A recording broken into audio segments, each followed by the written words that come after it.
ये एफ है आपके पास,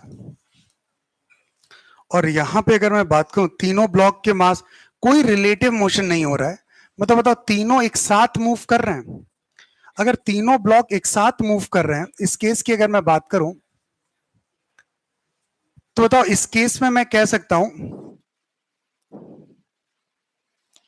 ये आपके पास, बताओ ए कॉमन से मूव कर रहे होंगे, अगर ए कॉमन से मूव कर रहे हैं तो पूरे को तो हम अपना सिस्टम ले सकते हैं। अगर पूरे को अपना एक सिस्टम ले लें तो ये पूरा सिस्टम ए कॉमन से मूव करेगा, हाँ या ना। तो बताओ क्या इक्वेशन आएगी, एफ इज इक्वल टू, बाकी सब फोर्सेस कैंसिल आउट होंगे, m plus m into a common. बताओ यहां पर f की वैल्यू क्या हो जाएगी, this is 3m into a common. ये एक इक्वेशन आ गई।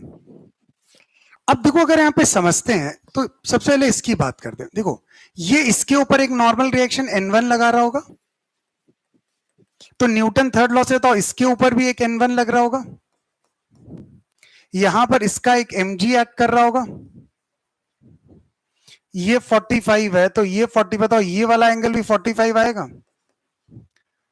बताओ इस बार जो है ना ये n1 नहीं हो सकता, क्यों, क्योंकि सिमेट्री नहीं, इधर से फोर्स लग रहा है, इधर से कोई फोर्स नहीं लग रहा है। इसका अंदर इधर बताओ ये इसके ऊपर कोई एक n2, तो बताओ ये इसके ऊपर n2 और ये वाला एंगल बताओ 45 हुआ, बताओ यही तो हुआ।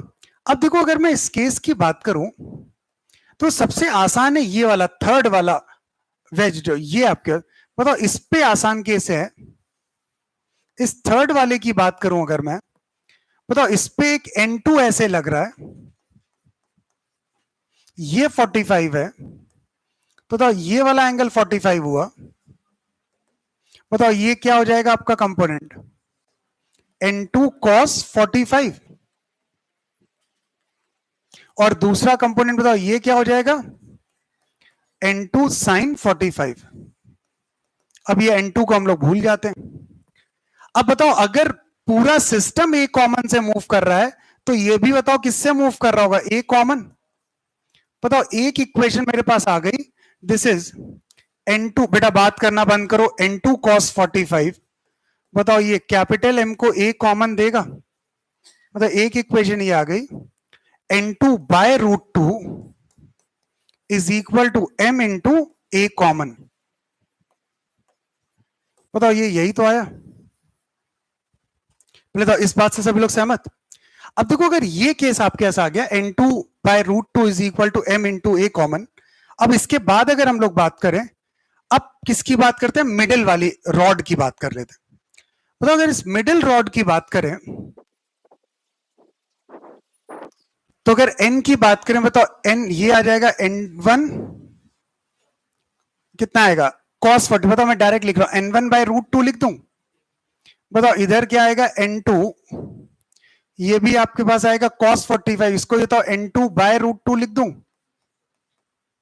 इधर बताओ ये आएगा n2 sin 45, तो इसको मैं n2 बाय रूट टू लिखूं, और इसी तरह ये आपके पास आएगा n1 sin 45, n1 by root two, और मिडिल से इसका वेट बताओ कैपिटल mg, और ये पूरा सिस्टम बताओ ए कॉमन से ही तो आगे जा रहा है। बताओ ये यही तो हुआ।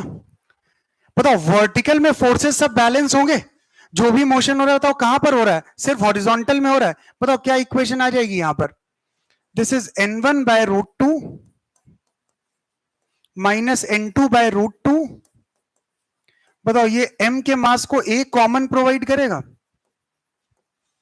n1 by root two minus का n2 by root two is equal to m into a common. बताओ ये आया, तो बताओ एक मेरे पास ये इक्वेशन आ गई कि नेट में ये ए कॉमन से आगे जा रहा है, तो बताओ ये क्या हो जाएगा आपके, this is n1 by root two minus n2 by root two is equal to m into a common हो गया।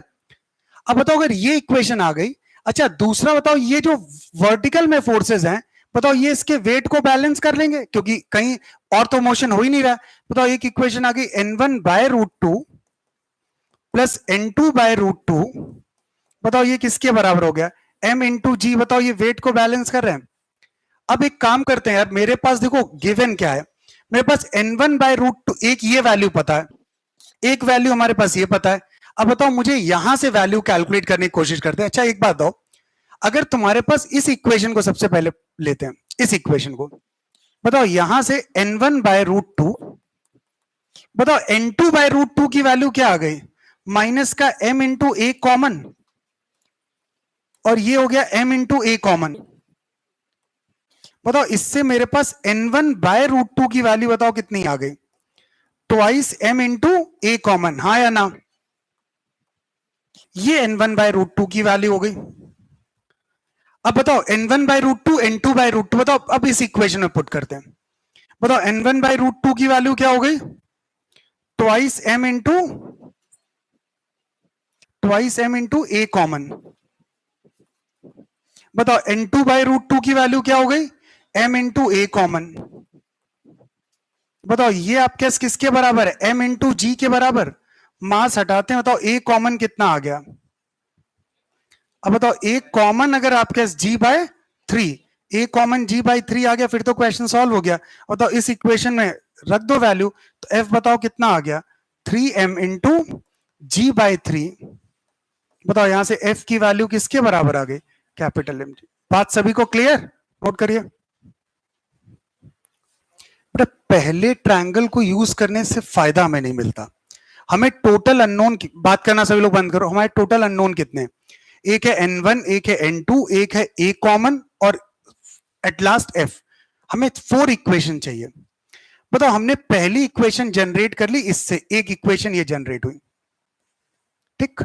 अब तुम्हारे हिसाब से अगर मैं इसको डिस्कस करने जाता, बताओ इसको डिस्कस करने जाता, तो इसके कारण हमें सिर्फ एक इक्वेशन मिलती, सिर्फ एक इक्वेशन, और एक इक्वेशन मिलती है वो भी हॉरिजॉन्टल डायरेक्शन। तो एक इक्वेशन मतलब इसको तो हमें डिस्कस ही करना पड़ता है कि अब क्या हो गया, हमने इसको ना लेके हमने इसको डिस्कस कर लिया, 2 इक्वेशन यहां से आ गई आपकी, एक ये है और एक कंबाइंड एफबीडी की, तो मेरे लिए आसान हो गया, इसलिए हमने इसको नहीं डिस्कस किया।